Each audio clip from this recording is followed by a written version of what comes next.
Donc les news, c'est STL Maker 3D. Donc on en avait parlé déjà lors d'une précédente vidéo qui propose des fichiers 3D. Alors pas des impressions, attention, c'est uniquement des fichiers 3D avec de la SF, de l'historique et aussi du Seigneur des Anneaux, de l'antique. Ici on a de l'antique, là de la science-fiction. Et là, on a quelque chose qui se rapproche du The Citadel. C'est pour du Seigneur des Anneaux. Alors, ils ont eu la gentillesse de nous envoyer sur la chaîne des produits. Donc, je vais vous les présenter. Donc, vous voyez, vous avez, ça passe en fond là-bas. C'est très bien. Hop, voilà. Steelmaker 3D. Et donc, ils nous ont envoyé cette tour en fait qu'on peut utiliser soit pour du Minas Tirith, soit pour du Osgiliath. Donc là, vous avez à peu près l'échelle. Vous avez un gobelin et un guerrier orc. Vous voyez que ça va très très bien au niveau de l'échelle. Si je le place ici aussi au niveau de la tour, ça rentre très bien. On a la possibilité, en fait, vous l'avez en plusieurs morceaux. Donc vous avez, je vais vous le montrer, le sommet, tac, tac, et tac, et ensuite ça se monte comme ça. Alors possibilité peut-être avec des aimants ou tout simplement de le laisser comme ça, ou si vous le souhaitez vous le collez en fonction de la possibilité que vous avez de tout simplement stocker facilement. Alors là, c'est vrai que c'est assez haut. Moi je vous conseillerais plutôt de l'avoir en plusieurs morceaux, mais je vais vous montrer après. Il y a une maison aussi style Minas Tirith qui... Alors l'avantage là, c'est que vraiment en plus imprimé en PLA, une sorte de blanc avec des petits points noirs, ça rend déjà bien en fait. Ça fait déjà un peu pas fini, mais c'est tout à fait jouable dans l'état actuel. Alors bien sûr, moi je vais le peindre. Ça va être un petit peu mon objectif aussi à la suite du tournoi de Bordeaux, essayer de faire un rapport de bataille aussi dans la même avec ces décors là. Donc vous voyez, c'est quand même hyper quali. Je vais vous zoomer un petit peu pour que vous puissiez voir les détails, parce que je crois que c'est important aussi. C'est tout ce qui est les détails ici. Hop.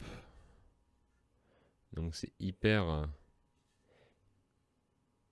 quali. Je vous montre aussi ici. Voilà. On est quand même quelque chose qui est très détaillé. Je pense que ça, avec du brossage, ça va super bien ressortir. Alors ça déjà, c'était donc une tour. Je trouve que c'est vraiment stylé sur une table. Ça va être un peu la grosse pièce que vous allez pouvoir avoir.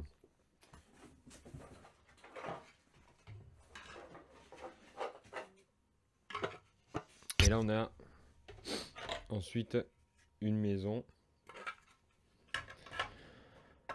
Elle aussi en ruine. Alors vous pouvez aller voir sur les fichiers 3D qui vous sont proposés. Il y a énormément de formules possibles. Mais là, je vous montre une maison. Et à Seigneur des Anneaux, vous avez 3-4 décors comme ça. Et votre table, elle est déjà bien garnie. Alors hop, vous voyez. Là encore, belle qualité de réalisation, d'impression. Alors ils ne font pas d'impression, je le répète, c'est pas d'impression. Là ils l'ont fait, ils me l'ont envoyé pour l'occasion, mais eux ils font vraiment que des fichiers 3D. Donc vous achetez les fichiers 3D, c'est après à vous de vous imprimer vos propres décors. Voilà. Et après là vous avez vu, c'est quand même super bien. Donc là, le fichier 3D est d'une très grande qualité. Et là encore, possibilité, si vous le souhaitez, soit d'assembler, soit de l'aimanter ou de le laisser comme ça. C'est à vous de vous adapter, encore une fois, en fonction de vos rangements. Je vous mets aussi, encore une fois, peut-être ça c'est intéressant toujours, les échelles. Vous voyez, là, vous avez votre garde, enfin votre orc. Là, vous avez un gobelin. Là, vous avez un cavalier. Et je peux même vous montrer une figurine comme Beorn. Alors, un proxy de Beorn, mais voilà, vous avez à peu près les tailles du décor.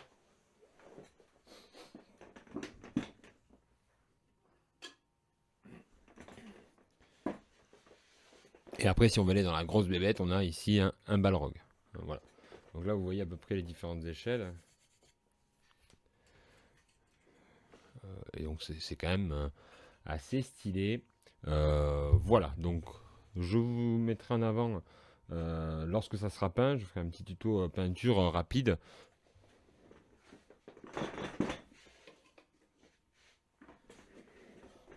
Comment on peut peindre ce genre de décor, hein. Il y a déjà plein de tutos qui sont disponibles, mais bon, moi j'essaierai de faire le mien.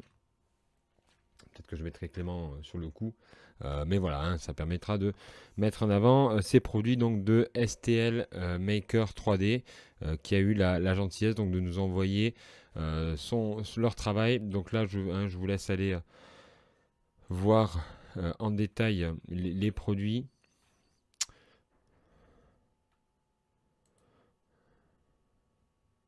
Donc là, il y avait un Kickstarter de celui-ci.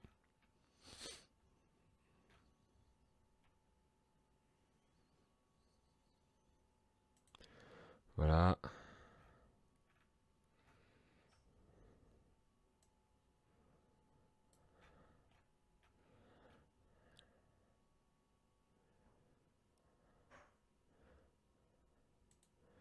Modèle de Castle. Il y avait tout ça aussi, tout ce qui est sur le médiéval, on l'avait vu la dernière fois. Donc là, c'est, vous voyez, alors le fichier qui nous a été envoyé, c'est celui-ci, la tour d'alerte de la Cité des Hommes. Il est à 3,45. Là, on a des villes en ruine, d'autres bâtiments en ruine. Alors, le modèle que j'ai moi, c'est celle qui est en ruine, mais vous pouvez le trouver facilement. Et après, donc voilà, il y a tout le descriptif. Moi, je crois que ça doit être celui-là que j'ai, ou un autre. Tour d'alerte, c'est la tour d'alerte numéro 2 que j'ai. Voilà, la tour d'alerte, c'est celle-ci que j'ai, en gros. Bon, voilà. Non, même pas, la mienne elle est plus haute encore. Bon, vous voyez à peu près le prix qui vous est proposé. Alors évidemment, je le répète, ce n'est pas... c'est uniquement le fichier. STL Maker 3D fait uniquement les fichiers, mais en tout cas en termes d'impression, quand on les reçoit, lorsqu'on les imprime, c'est quand même hyper quali. Voilà, donc encore une fois, on essaye d'un peu mettre en avant les créateurs français. C'est un peu ma ligne de conduite sur la chaîne. Je range tout ça dans le carton et on passe à la suite des news. Et encore une fois, merci à SL Marker de m'avoir envoyé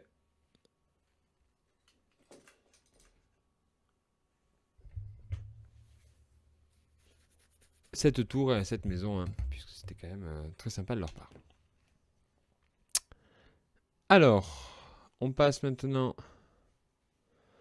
ça, je crois que j'en avais déjà parlé dans les news. C'était un Kickstarter. Là, vous pouvez faire en late pledge pour des fichiers STL de figurines pour la guerre de 30 ans. Alors, l'avantage, évidemment, c'est que nous, on fait du Texios et c'est que vous allez pouvoir ici, là, il y a un free STL qui est disponible. Alors, on va aller, hop, voilà, vous pouvez le télécharger. Mais après, sinon, vous avez ici les piquiers, les mousquetiers, la cavalerie, etc. Tout ça qui est disponible, l'artillerie. Alors, vous pouvez l'imprimer en 15 ou je crois qu'il le disait dans l'article. Vous pouvez faire du 15 ou du... c'est prévu pour du 10 mm, mais vous pouvez faire en différentes tailles. Et là, vous pouvez même aller acheter les fichiers. STL pour l'impression 3D mousquetaire du 17e siècle. 5 bandes et 5 feuilles chacune. Les feuilles sont conçues pour être imprimées à une échelle comprise entre 15 et 8. Mais... Voilà, donc là c'est comme ça que vous allez les avoir. Je trouve ça très très cool qu'il y ait cette période qui arrive en fichier 3D. Et ça peut permettre comme ça de monter des armées tertios à moindre frais. Voilà. Puisqu'après, honnêtement, lorsque vous allez avoir... Bon, là, vous avez l'échantillon qui est gratuit, mais après, l'infanterie... Alors, bon, honnêtement, là, les mousquetaires à 19, c'est un petit peu cher quand même.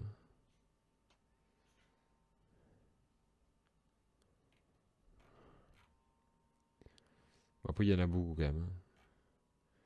Mais je pense que voilà, le commandement, c'est pas hyper cher. Donc, c'est assez cool. Et ça va hein, dans la vibe un peu de sortie qu'avait fait Warlord avec son Epic War autour de la guerre de 30 ans.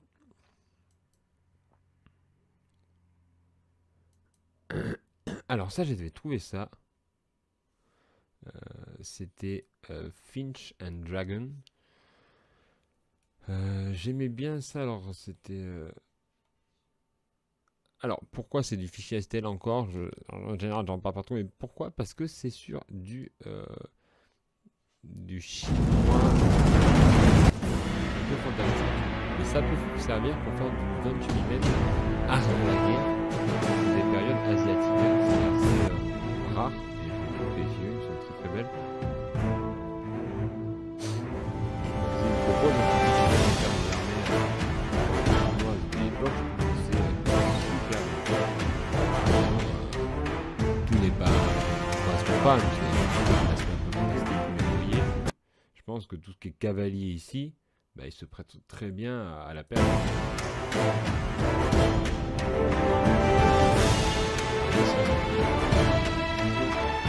Clac, une armée de armes de la capitale.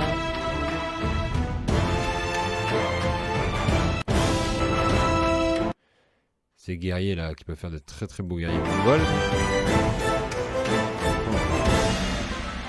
De l'artillerie. Mais vous avez tout, des chariots. Artillerie mobile.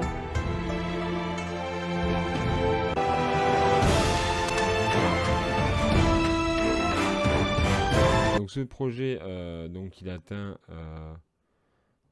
son objectif, c'est 7797. Il y a les fichiers 3D, mais aussi la résine. Il y a 9 contributeurs. Il reste encore 64 heures avant la fin. Ça n'a pas l'air d'avoir trop marché.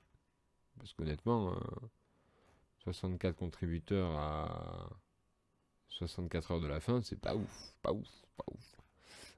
Mais voilà, c'était une proposition qui pouvait être intéressante pour s'en servir pour de l'histo. Ensuite, on va VNV Miniature qui propose des archers carthaginois. Voilà. Là encore, on reste en 28 mm.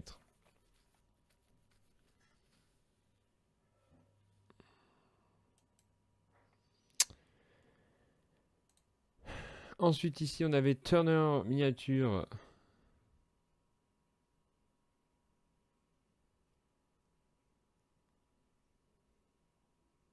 Ah oui, d'accord, oui. Oui, quand le son du testock était... Merci Fauvel du retour. Quand j'avais certainement mis la vidéo là. Ouais. Attention, on n'entend rien lorsque la vidéo dont le son est très fort. Ok. Ça, c'était juste le petit aparté là. Là, donc, on a Turner Miniature qui a créé des fichiers historiques. Et là, c'était pour de la guerre 1800, je crois. Parce que là, on voit du casque à pointe, etc. 1870. Ouais, European Thunder Campaign. The Napoleonic War. Donc c'est tout petit là. Mais bon, continue dans les... ça peut être du 15 mm à 18. La campagne est terminée, mais certainement vous allez pouvoir avoir accès à ces fichiers là. Ensuite, on passe à AB Miniature. AB Miniature qui propose des paras américains.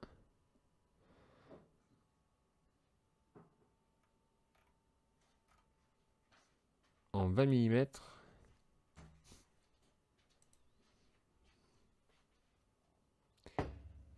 Et surtout de l'infanterie française en 18 mm dans la collection, hein, vous savez qu'ils ont de napoléonien. C'est une très très belle marque, hein. AB, c'est certainement la plus belle marque pour du Napo. Moi, mes Wurtembourgeois sont de cette marque-là, hein, en grande partie.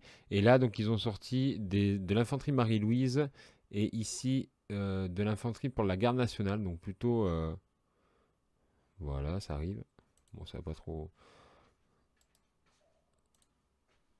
Donc, très joli. Alors, attention, c'est du 18 mm. Hein. Donc, attention en termes de correspondance. Ensuite, on a Wake Imperium 6 mm scale. Alors, c'est trop bien parce que c'est là encore de l'impression, mais c'est pour faire du Star Wars en 6 mm. Ce qu'aurait dû être Star Wars Légion, c'est-à-dire de la grosse bataille en mode toute petite figurine. Mais moi, je trouve ça assez stylé. Voilà, c'est. Mais un genre faire une sorte de épique, mais en mode Star Wars. Voilà. Avec des Dark Maul, etc. C'est quand même assez stylé. On continue avec là, évidemment, on va passer sur la mode, hein, puisque là, on va surfer, certains ont surfé sur la sortie de Dune, puisqu'ils proposent ici des fichiers en lien avec Dune. Là, on a des Sardaukans, ici. On a ici les Desert Troops, des buggy, voilà. Tout ce qui est en lien avec l'espace, hein. Et qui peuvent très bien se marier avec de la garde impériale ou tout autre jeu SF. Donc ça, c'était Anvil Digital Forge. Ensuite, on a une armée yougoslave 1930-1941 qui nous est proposée par Badger Games, qui nous donne en français jeu de blaireau. Je ne sais pas s'ils avaient vu ça en français. Mais donc là, c'est une armée yougoslave pour les années 30 et Seconde Guerre mondiale. Donc, qu'est-ce qu'ils ont comme casque? On dirait un casque Adrien en fait. Ouais, je me dirais que c'est une sorte de casque Adrien qu'ils ont. Peut-être que s'il y a des spécialistes là dans le chat, eh ben, ils pourront nous en dire un peu plus. Mais vous avez toute une gamme, hein, de Yougoslaves. Voilà, pour des armées un peu atypiques pour Bolt Action. Donc là, vous avez de l'infanterie, du commandement, vous avez Heavy Machine Gun, Mortar, Light Machine Gun, Sniper et des pertes des blessés. En parlant de Bolt Action, on va sur Warlord qui nous propose ce mois-ci le Soldier of Fortune, le capitaine John Maloney. Donc là, vous savez, c'est une figurine, hein, qui est uniquement disponible via la boutique. Et voilà, donc là, c'est un officier, un prêtre qui est en train de dire un peu ses dernières... en train de donner l'extrême onction à un soldat qui n'a pas l'air au top. Ensuite, on passe à les nouveautés. Alors, les nouveautés de chez Warlord, c'est ce jeu-là. Ansturm Panzer. Donc, Ansturm Panzer, qui a l'air d'être un jeu centré sur, évidemment, les chars. Alors, là, donc c'est en précommande. Il a l'air d'avoir tout un... Alors, j'ai du mal à... Alors, c'est un jeu donc de chars, d'affrontement de chars. On va regarder une petite vidéo. J'essaie de ne pas vous mettre le son trop fort pour que ça soit pas trop...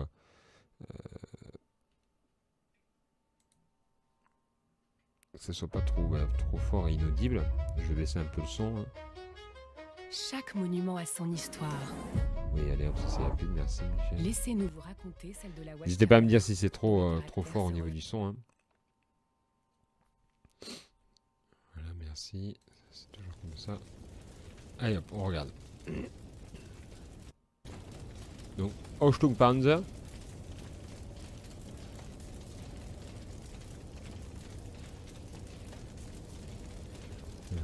Fast Passage, Close Quarter, Tank and Tank. Donc c'est un jeu de combat de chars. Et donc ils disent voilà, si vous aurez des news, etc. dans les prochains jours. Et que ça va arriver en pré-order à partir du 16 février. Donc, qu'est-ce qu'on a un peu pu glaner comme information? Donc,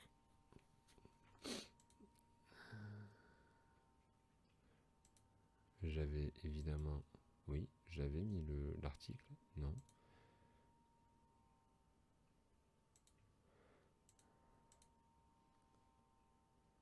Impeccable le son de la vidéo, super. Alors, allez, s'il te plaît. Il y avait donc un article qui était sorti qui nous présentait un peu le jeu. Donc voilà, c'était cet article-là. Et on va le regarder ensemble. Moi, sur le principe, je trouve ça assez stylé parce que moi, ce que j'aime bien en fait dans la Seconde Guerre mondiale, c'est les chars. Et je trouve que, par exemple, Bolt Action, je suis pas non plus trop fan parce que j'ai l'impression que les chars servent à pas grand-chose en fait. À part être une. Alors, je ne sais pas, je vois un peu le jeu de loin. À part d'être une plateforme de MG, le char sert pas à grand-chose. Alors autant là, faire un jeu totalement où c'est que des chars qui s'affrontent, ça peut être un peu plus sympa. Si c'est pour que ton char se fasse sortir au premier coup de canon, pas top. Je sais que ça crée des frustrations un petit peu chez certains au club, donc voilà. Ici donc, on a écouté, j'espère que vous avez étudié l'information distribuée. Attention, Panzer est une opération en 3 phases. La première de ces phases est l'initiative. Donc faites preuve lorsque vous voulez. Bientôt méthode de travail.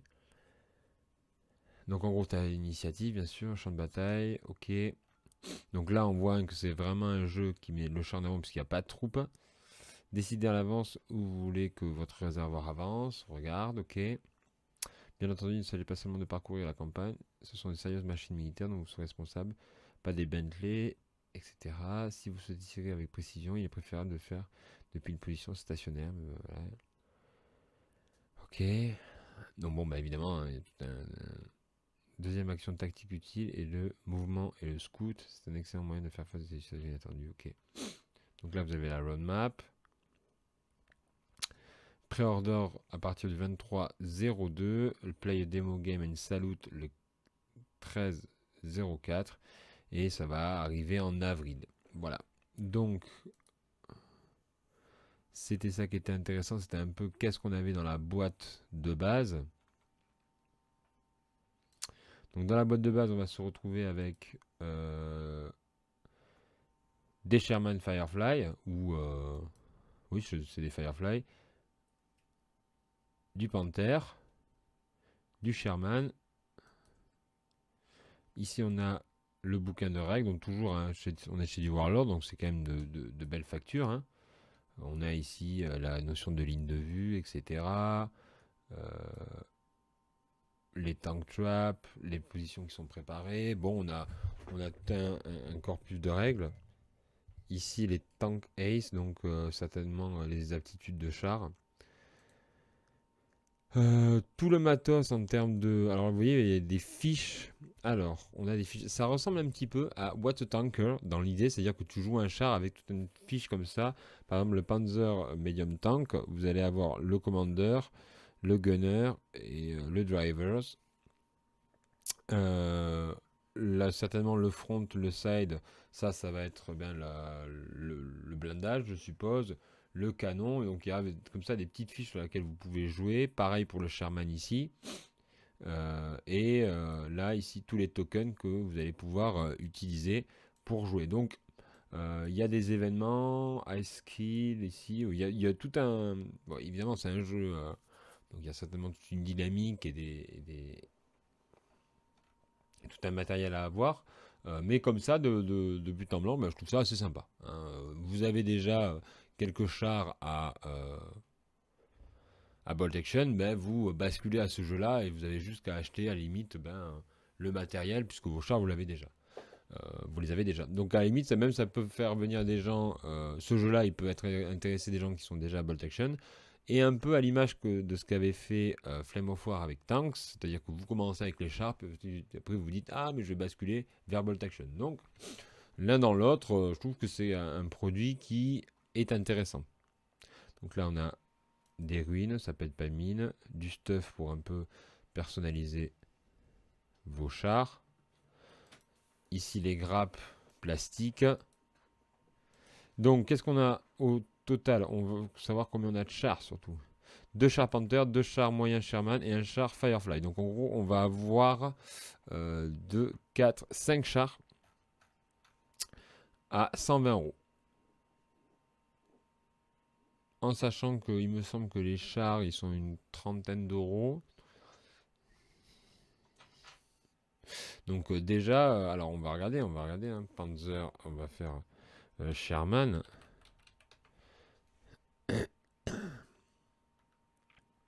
Le Sherman il est à 29 €. Donc 29 €, vous en avez 3, donc on va dire 30 €, 3 et 3, 6, 7, 8, 9, et là vous êtes déjà quasiment gagnant, hein. Et le Panther, on va voir à combien il est. Le Panther il est pareil, il y a autour des 30 €, 34 €. Donc juste en fait quasiment vous avez un char qui vous est offert plus tout le matos en plus. Voilà, c'est une proposition qui me semble être pas mal. Voilà, moi je serais assez chaud de tester ça. Maintenant je sais qu'au club il y en a qui jouent déjà à What's the Tanker. Donc bon, peut-être un complément. Voilà. C'est, à mon avis, pour les gens qui jouent à Bolt Action, ça peut être un truc sympa. Vous avez déjà les chars, vous voulez faire une partie uniquement de chars, vous faites votre belle table avec vos belles maps et vous faites votre bataille de chars. Voilà. Ce petit coup, là, à mon avis, ça va être un truc assez nerveux. Vous voyez, ce qui me fait penser à ça, c'est que vu que vous jouez au char, à mon avis, hein, alors vous n'allez pas vous faire sauter votre char dès le début, mais ça peut être cool en multijoueur aussi. 3-4 personnes ont un peu découvert du wargame, chacun a son char et bouge, ça peut être par exemple hyper sympa aussi. Donc proposition plutôt intéressante. Bon, alors qu'il continue un peu à diversifier sa gamme, hein, puisque après avoir sorti le format épique, hein, là il part un peu sur un jeu qu'il a déjà et qui décline avec Ausschlung Panzer.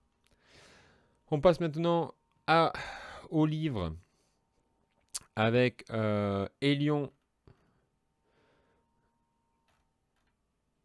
Compagnie.